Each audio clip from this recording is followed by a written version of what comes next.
You can look top right now, Scar. Scar, look top. Scar, look top. Scar, look top. Looking at ulti, I'm ulti. Malphite. Peel back. Ari's there. Kill Ari. Ari. Ari. Can you tank? Yes, I can tank. Oh, Aegis in 2 seconds. I'm on GG. I'm on Get at GG. least. Nice. I'm still tanking. Yeah, it's fine. Alright, do you have Alright, flash? good job. Do you have flash? No. Hello everyone and welcome back to the show. David Freak Turley, excuse me, joined here with Patoy and Crumbs from Team Dignitas. You guys put on a really interesting show last game. Pantheon middle, where'd that come from? Well, I think it came from mostly from the Asian scene or the Korean, one of the two. They ran Pantheon and a lot. They ran him mid lane, support, and just any other role that they felt like it. They just played Pantheon.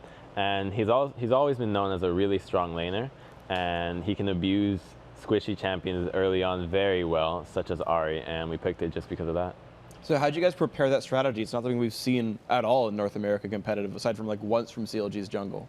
The most we did to actually prepare for it was tell Scar that his mechanics on it need to get better, because he canceled his ulti every time in scrim just by moving, and he didn't even know that. And he didn't even know how the shield works, so once he learned the mechanics, we just like got really good with it. So then talk to me about sort of the rest of the picks for this game. You went with Xin Zhao, which is kind of a rare pick for you. Why was that? I mean, the champions that we banned were Nocturne and Jarvan, and they banned Lee Sin. And was there? I think that was it. Okay. And then we first picked Zac, and personally, I think Zac's just a stronger champion in the top lane, but I also am really bad at the champion. So we just let Kiwi have that, and then they took Elise. So then there really weren't many champions left. The most popular ones you see are just Evelynn that was left up in the champion pool. And I didn't want to pick Eve with Pantheon, just because the early pressure that you offer with Eve and Pantheon is not as powerful as the Xin Zhao one. Sure, you're scared of getting ganked by Eve, like sure, always, because there's no wards. But Eve, I mean, with Xin, you can just power through anything. You don't really care. You just go tower dive much easier than if you have an Evelynn, who are two much squishier champions. And it also offers a really strong disengage, as well as an engage that's on a low cooldown, unlike Evelynn's ultimate, who has a 2-minute cooldown, level 1, level 6, and then it just keeps, it's pretty high. Okay, so then to kind of talk about your composition though, Pantheon's sort of characteristically known as a champion who has a harder time late game than early on, and so you guys had to close out against CLG. How were you guys able to do that? We scrim them a lot, so we typically know how they want to play the game in all phases. And early, they sometimes have really good rotations, but lately they've been a little slacking on that, so we just took advantage of it with Xin Zhao and Pantheon. Cool, and actually to bring up one more thing about the Xin Zhao ganks, Crumbs, you actually spoke to me before the interview started about how you got some early kills on Nian. Would you walk me through what he did that allowed you to get openings? All right, well, see, he started laning with Teleport. Now, Teleport's not a summoner spell that you can use in combat, so it's not useful for defending, for pushing. It's absolutely just a utility summoner spell. So if you get dove with that, you can't really do anything. And he started laning on top of that with without a Doran shield with Flask, so that doesn't offer any health. So it makes him a very easy diveable target. Now, you may be reluctant to dive because, oh, it's a Malphite, it's going to be a tanky champion, but it doesn't matter because you have Vayne, you have Sona Power Chord, which is magic damage, and Armor Shred from Xin on a level 1 target.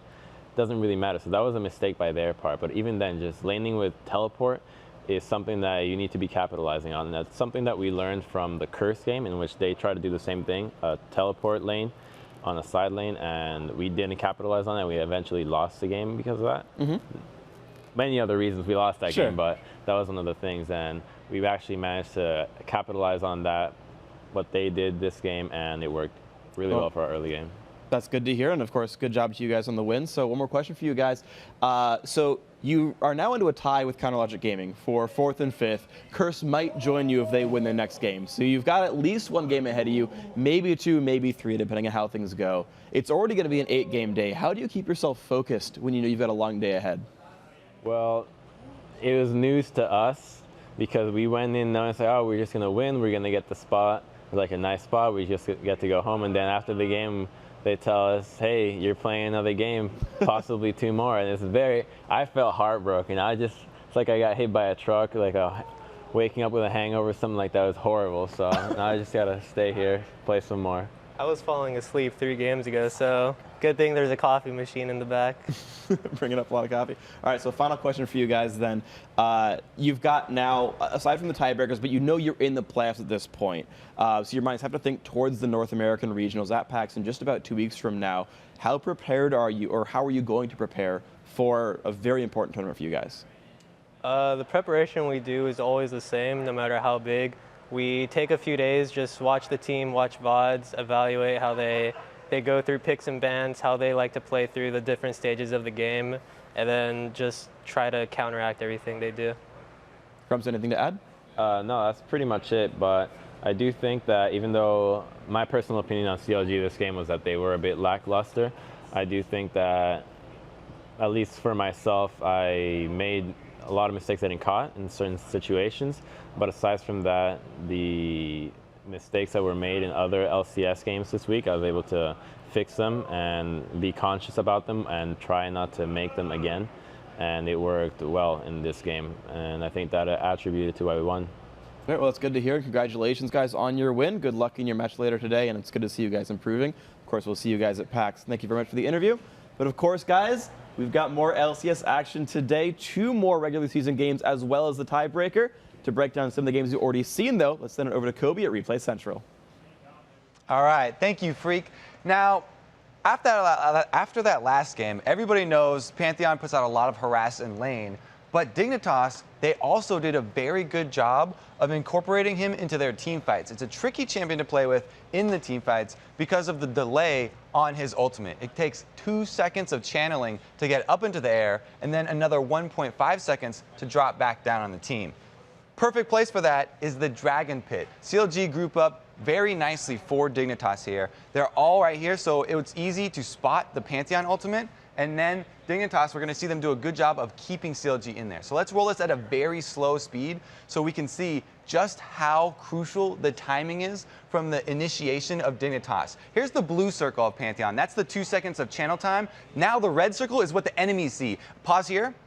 Immediately when that red circle came up, you could see Crumbs going in. So he timed it perfectly with when CLG was aware that Pantheon was dropping in. He got his slow onto Chauster and Nien to keep 2 people in that Pantheon ultimate. And then Kiwi Kid is doing a great job of following up here. He's already in the air, so he's going to land for a secondary initiation. And the main one to watch here is Double Lift. This is who Scara is going to be targeting. As soon as he lands, he's going to try and pull his combo with the stun and spear shot and take out Double Lift. Now, Double Lift is thinking, I need to get to this wall. So he saves his Arcane Shift. He doesn't even use it to get out of the Pantheon ultimate, and it ends up costing him because he can't quite get to that wall. Let's roll this out, continue it at very slow speed. Here comes the secondary engage from Kiwi Kid. Great job.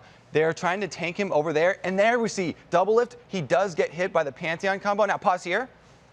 This condemn from Cutie Pie came out while he was up in the air because he got hit from the unstoppable force. But with just a 1/4 second cast time on that condemn, as long as you start the cast, it is going to complete no matter what. The only way to stop him is to actually kill the champion. Stuns, knockups, not going to stop it. And so this condemn is actually going to be the death of Double Lift. It was a very good job by Cutie Pie, and he gets him right barely into this wall, buying Scara enough time to fall back down from Nien's unstoppable force and go over to finish the job. So let's continue rolling, and you see very slowly here, they finally get down, the condemned stun lands on Double Lift, barrier times out, here comes Scara, the spear is going to follow him all the way, and he does finally die too. Link flashed over to try and protect Double Lift, but it was too little, too late. So then they all change their minds and say they see this double buff on Nien and they want to pick that up for their second kill. They actually leave Big Fat LP over there extremely low and go for the double buff kill right here.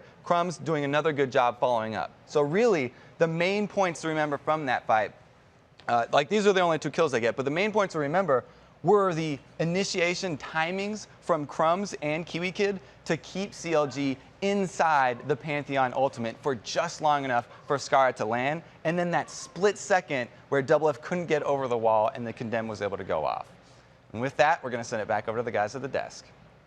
Thank you very much, Kobe. Now, guys, once again, we need your help to make the North American League of Legends Championship Series even better. So please head over to bit.ly/NALCS Week 9. Fill out the quick survey and help us level up the NALCS. Alrighty, with 3 games left in the NALCS Summer Split, let's take a look at the standings. Cloud9 is in first, Vulcan is in second, and TSM has officially taken third no matter how they do against Cloud9 later today. Right now, COG and Dignitas are tied in 4th place, while Curse is just a half game back in 6th. Finally, Team Coast and Velocity round up the standings in 7th and 8th. All right, everyone, we're down to our final 3 games of the summer. Up first, it's Team Coast taking on Curse, followed by summer's best team, Cloud9, taking on the Spring Split champions, Team Solo Mid. And thanks to Dignitas' win over COG in our last game, we have bonus NALCS coming your way, a 1-game playoff rematch between Dignitas and Counter Logic Gaming. But before we get to those last 2 games, let's talk about our last 2 regional qualifiers, which will both take place at Gamescom in just a few days. Right, so the International Wildcard Tournament is the grand culmination of the regional finals for the CIS, Turkey, Oceania, Brazil, and Latin America regions. These 5 teams will face off in a round robin that funnels into a best-of-3 bracket, and the winner will walk away with a berth into the World Group Stage. It all takes place in Cologne, Germany from August 21st through the 23rd. And finally, let's talk about our own European LCS. Their qualifiers will also take place at Gamescom next week. The competition is fierce. These work pretty much the same way that the North American regionals do. 3rd place will go toe-to-toe with 6th place, and 4th will duke it out with 5th in the best-of-3 series. The winners taking on the 1st and 2nd seeds. The top 3 winners will all advance to the World's group stage. And with all the insane playoff possibilities still alive in Europe, the 6 seeds are pretty much still up for grabs. Insane indeed. And we'll be bringing you all the action live from Gamescom starting on Wednesday, August 21st at 12 a.m. Pacific, 9 p.m. Central European. And you can check or out 9 a.m., sorry. Yeah, and you can check out lolesports.com to get all the details and double check the times. All right, guys, now that you know everything there is to know about the World Playoffs, we're going to give you a short break to celebrate. But make sure you get back here in 3.5 minutes, because coming up after the break, Team Coast takes on Curse with 4th place on the line for Edward and crew. Yeah. The NALCS Summer Split will be right back. Stick around.